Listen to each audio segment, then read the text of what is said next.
Chapitre 30. Force et mouvement. Il nous est aujourd'hui révélé que l'essence de l'espace devient astre, puis que les astres redeviennent essence par le biais de l'intégration-désintégration. Il s'agit là du cycle perpétuel de la matière qui permet, avec les particules et les astres, l'existence des êtres vivants. En suivant par l'esprit ce mouvement de la matière, on arrive à la connaissance de ce qui est achevé. Action de la force sur les corps.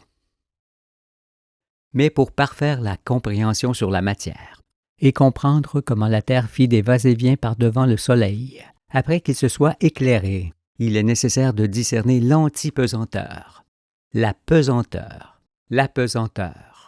et d'acquérir quelques autres notions. Le Soleil a une magnétosphère et un souffle, et ces astres sont constamment aux prises avec ces deux forces contraires, créées par l'essence. Comme voici. La force centrifuge domine, le corps s'éloigne de l'astre. Antipesanteur.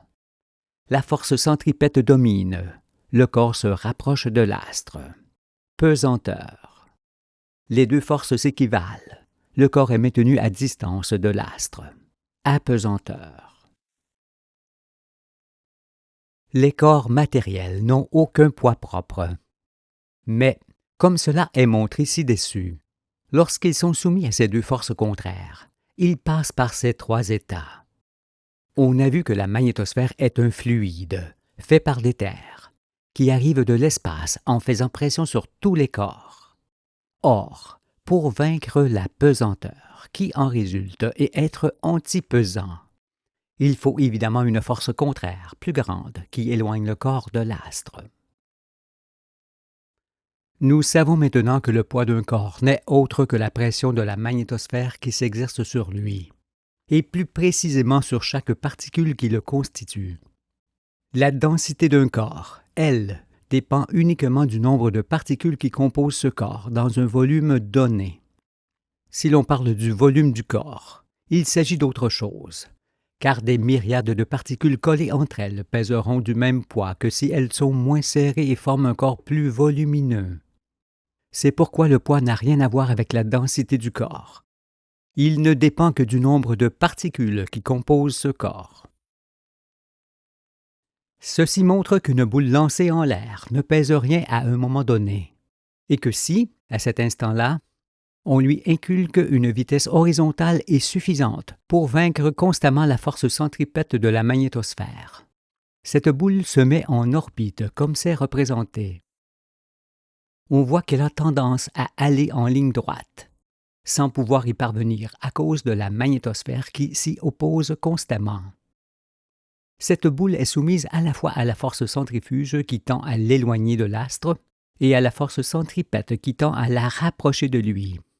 C'est pourquoi elle est en orbite autour de l'aimant. Ainsi, la mise en orbite n'est pas une affaire d'altitude, car, en supposant que la Terre soit lisse et sans air, un corps pourrait être mis en orbite à hauteur d'homme. Mais, pour ce faire, il faudrait que sa vitesse soit suffisamment élevée pour pouvoir s'opposer à la forte pression de la magnétosphère près du sol. Un corps est donc en orbite uniquement par sa vitesse qui lui permet d'affronter continuellement la pression de la magnétosphère qui s'exerce sur lui. Et si, à la hauteur où il se trouve, il réduit sa vitesse, la pression de la magnétosphère l'oblige alors à entrer en pesanteur et à descendre progressivement sur l'astre. En tournant sur son axe, la Terre entraîne sa magnétosphère dans sa rotation. Par conséquent, un corps lancé très haut dans l'espace et dans le sens de la rotation de la Terre peut rester au même endroit sans être en orbite, car la rotation terrestre exerce sur lui une force centrifuge égale à la pression de la magnétosphère. Ce corps est alors en géostation, comme s'il était placé sur un rayon fixe partant du centre de notre planète et allant dans l'espace. Ou encore selon l'image d'une pierre attachée à une corde que l'on tiendrait à la main et que l'on ferait tourner en tournant soi-même dans le même sens. Utilisation de la force universelle. Il y a plusieurs façons de vaincre la pesanteur. Il y a tout d'abord celle de l'oiseau, puis celle qui consiste à utiliser l'air chaud ou des gaz légers dans l'atmosphère, ou encore celle qui concerne le lancement d'un corps à l'aide d'une fronde ou de la combustion, comme cela est pratiqué. Cependant, il existe une autre façon, inconnue jusqu'à ce jour, mais qui est connue des anges. Indiquons-en le principe, pour que l'on sache ce qui se pratiquera dans les siècles prochains. Composant le volume de l'univers et les astres, l'essence existe partout. On comprend alors que la magnétosphère, qui est un des mouvements de cette essence, descend à une vitesse équivalente à celle d'un corps qui tombe sur un astre dépourvu d'atmosphère. On sait également que les électrons sont produits par le générateur, comme ils le sont par l'astre. Mais dans ce dernier cas, une partie se met en orbite et forme les anneaux qui sont la dépense. Tout cela indique que l'essence, qui forme le volume de l'univers, peut devenir force partout où l'on se trouve dans la galaxie et l'espace. Il suffit donc de la prendre et de la restituer à la manière des astres, car tout ce qui existe s'y baigne et en est fait. Ainsi, en subtilisant les corpuscules produits par un aimant, apport, et en les faisant se désintégrer, dépense, on fera descendre d'autant sur cet aimant l'essence qui forme sa magnétosphère.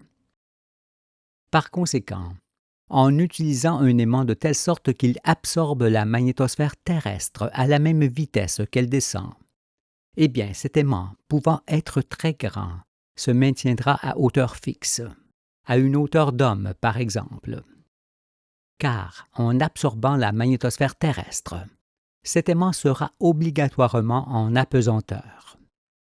Mais pour qu'un aimant agisse de la sorte, il faut que les corpuscules qu'il produit soient désintégrés comme sur une résistance ou dans un éclair d'orage, ce qui alors occasionnera un souffle qui participera à cette suspension. Si donc l'aimant absorbe la magnétosphère terrestre aussi vite qu'elle descend, celui-ci restera au même endroit. Mais s'il l'absorbe plus vite, l'aimant s'élèvera d'autant, et s'il le fait moins vite, il se posera sur le sol. Puisque la magnétosphère est la matière en soi, et que l'aimant qui en est fait l'absorbe pour produire des corpuscules, il en sera bien ainsi. Selon ce principe, on peut aussi utiliser ces corpuscules qui se désintègrent comme force de propulsion. Car d'un côté, l'aimant absorberait la magnétosphère et, de l'autre, il s'appuierait sur le souffle émis par la désintégration. Il y a donc les deux phénomènes d'apport et de dépense qui s'associent dans un système obligeant le creusement par devant et le comblement par derrière, qui sont les deux conditions de l'avancement libre dans un fluide. Par conséquent, il faut que l'électricité produite en abondance soit partiellement désintégrée, car la dépense appelle l'arrivée et dicte tout le fonctionnement d'ensemble.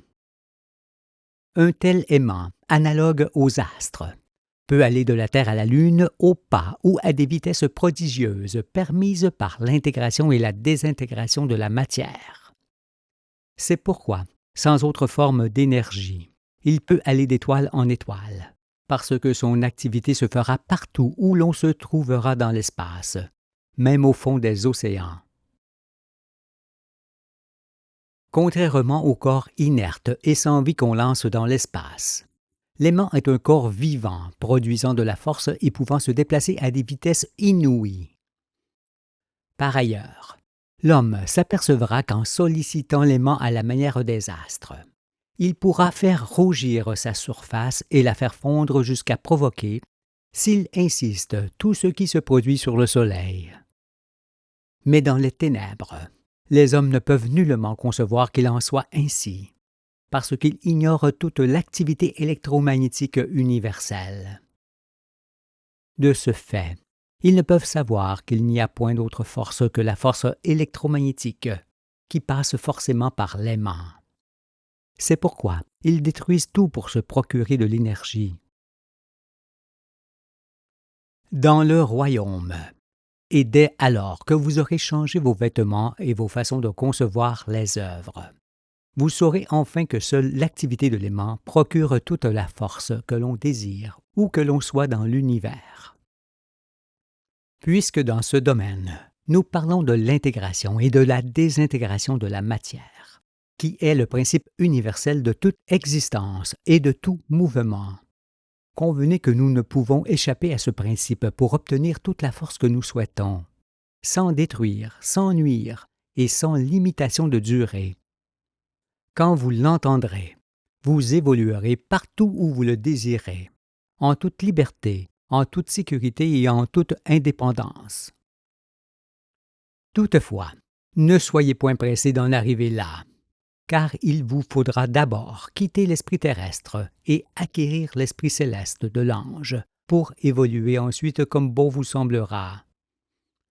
Mais je vous le dis, le moment viendra où l'homme s'apercevra que l'aimant qu'il se fait est un instrument seulement amorcé, qui attend qu'on sache l'utiliser. Pour l'instant, ce n'est pas encore l'heure, parce qu'il va falloir tout recommencer sur la terre, en discernant cette fois le bien et le mal. Mais cette façon d'obtenir toute la force que l'on désire, ou de vaincre la pesanteur à l'aide d'un aimant pouvant se déplacer partout dans les magnétosphères, ne peut être connue que des anges. Cela parce que, lorsqu'on apprend ces choses qui sont propres au fonctionnement universel des astres et des particules, le monde de Satan est fini. Assurément, pendant les quelques jours où vous serez encore dans le monde des ténèbres, ces explications attireront la controverse. Mais, dans la suite des jours, vous parviendrez à surmonter les difficultés du raisonnement, et vous aboutirez dans vos recherches. Vous serez alors comme des oiseaux libres d'aller dans le ciel. Pour se représenter les forces électromagnétiques et ce que sont leurs actions sur les corps qu'elles composent, pensons que si tout ce qui touche à l'électromagnétisme était bleu, l'espace intergalactique serait d'un bleu très pâle, l'espace intersidéral d'un bleu plus soutenu. Les astres, avec leur magnétosphère, leurs lignes de force, leurs anneaux et leurs satellites, seraient bleu foncé. Et les créatures, faites de cet ensemble, seraient bleues également. Tirez donc de cette image ce que sont les choses et les êtres produits et animés par la force universelle.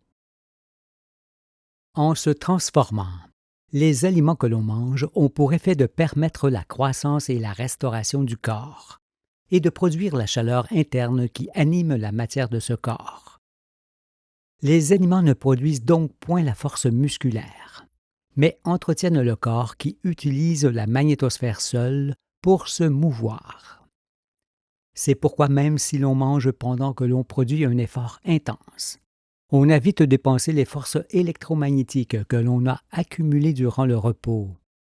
On est alors au bord de l'épuisement. Ces explications montrent que si un homme s'éloignait durablement de l'environnement immédiat de la Terre, où la magnétosphère est dense, il mourrait d'épuisement. Voyager loin dans l'espace, à la manière des anges, ne peut s'entendre qu'avec l'aimant qui recrée les conditions magnétosphériques, qui sont la source de la force corporelle de toute créature et de la créature en soi. Le temps et la vitesse. En ce qui concerne la vitesse elle-même, vous pensiez que la plus grande était celle de la lumière, qui était évaluée à 300 000 km à la seconde. Cette vitesse est peut-être celle des ondes radioélectriques produites par l'homme. Mais elle ne concerne en rien la lumière, qui est autre chose. Comme nous l'avons vu. Non, la plus grande vitesse que j'ai mesurée avec beaucoup d'attention est celle qui permet d'aller d'un point à un autre en ne mettant aucun délai. En connaissez-vous plus grande? La plus petite de toutes, c'est l'arrêt. Comment illustrer que ces deux vitesses extrêmes sont hors délai? Tout d'abord, pour qu'il y ait vitesse, il faut nécessairement qu'il y ait plusieurs corps évoluant différemment, car, dans l'univers et sur Terre, le déplacement n'existe que par comparaison, Si donc par l'esprit on augmente à volonté la vitesse d'un corps, on réduit d'autant la durée que ce corps met pour aller d'un point à un autre. De la sorte, on peut faire disparaître entièrement cette durée. On atteint ainsi la vitesse absolue. Cela, parce que cette vitesse supprime entièrement la durée, le temps, et par conséquent l'intervalle, l'espace. On ne peut plus alors parler de vitesse, mais de présence du corps partout à la fois sur son trajet qui devient ainsi comme une barre rigide. Il est évident que ce qui empêche ce phénomène, c'est l'air et l'essence de l'espace qui font obstacle à l'avancement. Mais s'il n'y a ni air ni essence dans un volume déterminé, comme c'est le cas au cœur même des étoiles, le déplacement d'une particule peut engendrer sa présence constante partout sur son trajet. De ce fait, la vitesse et l'arrêt se rejoignent. Il y a donc vitesse nulle, vitesse limitée et vitesse totale. La vitesse nulle est l'arrêt. La vitesse limitée est celle qui consiste à mettre un certain temps pour aller d'un point à un autre. La vitesse totale est, au contraire, celle qui permet d'aller d'un point à un autre en ne mettant aucun délai. On peut tendre vers cette dernière, mais sans jamais pouvoir l'atteindre. Sinon, on ne pourrait plus bouger. Cela vous apparaît-il? Ces explications mettent en évidence que le temps n'est autre que la durée mise par un phénomène matériel pour apparaître et disparaître. Ce n'est donc pas le temps qui passe, mais forcément ce qui est corps matériel, soit parce que ce corps se déplace, soit parce qu'il travaille en changeant comme le fait une particule ou un astre, ou comme on le fait soi-même durant sa vie. Il est donc incontestable qu'en étant seulement la mesure de la durée des phénomènes et non un fait en soi, le temps ne peut avoir aucune action sur les corps.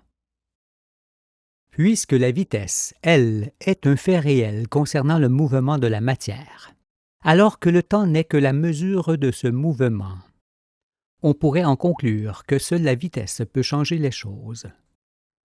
Mais il faut s'abstenir d'une telle conclusion, car il s'agit d'une illusion. Par exemple, si la Terre tournait 2 fois plus vite autour du Soleil sans changer d'orbite, les saisons seraient 2 fois plus courtes, ainsi que nos existences. C'est ce qui apparaît. Pourtant, rien ne serait changé, parce que nous vivrions 2 fois plus vite en accomplissant les mêmes choses et en ayant les mêmes sensations. En voici l'illustration. Pour se représenter l'allure de l'activité réelle des êtres, imaginons que ces êtres existent simultanément sur ces 3 astres. On note tout d'abord que, pour accomplir une révolution, la distance à parcourir autour du Soleil est petite sur le cercle de Vénus et grande sur le cercle de Mars, ce qui fait augmenter ou diminuer l'année et les saisons qui lui sont rattachées. Puisque ce ne sont pas les plantes qui font les saisons, mais le contraire, il s'avère que le cycle végétal s'effectuerait à des allures différentes sur les 3 orbites. Le printemps, par exemple, serait plus court sur Vénus et plus long sur Mars qu'il ne l'est sur Terre. Il y a donc vitesse d'activité de vie, vitesse qui est relative à l'activité de notre planète assurément, mais aussi à sa distance du Soleil, comme c'est représenté. En supposant qu'il puisse y avoir des hommes sur ces 3 orbites, ceux-ci auraient des gestes fort rapides sur la petite orbite et fort lents sur la grande, pour accomplir les mêmes choses que nous, ici sur Terre, durant une même saison ou durant une année entière. Mêmement, les plantes pousseraient rapidement en bas et fort lentement en haut, par rapport à notre orbite actuelle. La vitesse de vie des êtres est donc proportionnelle à la vitesse orbitale de la Terre, ainsi qu'à la vitesse avec laquelle elle tourne sur son axe et aussi à la distance du Soleil. Pour être conforme à la nature, nous devons par conséquent vivre à l'heure solaire seulement et au rythme des saisons, qui montrent ensemble la vitesse avec laquelle nous passons sur Terre. Ne point le faire, c'est déjà se dénaturer. et se dénaturer. C'est s'affaiblir, en perdant les facultés de comprendre et de demeurer. La particule et l'astre, ou l'être fait des deux, sont composés de matière qui travaille, se meut et change. Or, cette figure anodine exprime plus que la vitesse de vie de la matière organique ou inorganique, car, en montrant que cette vitesse de vie est relative à la distance du Soleil, elle nous fait aussi comprendre que la taille des êtres est sûrement proportionnelle à l'orbite.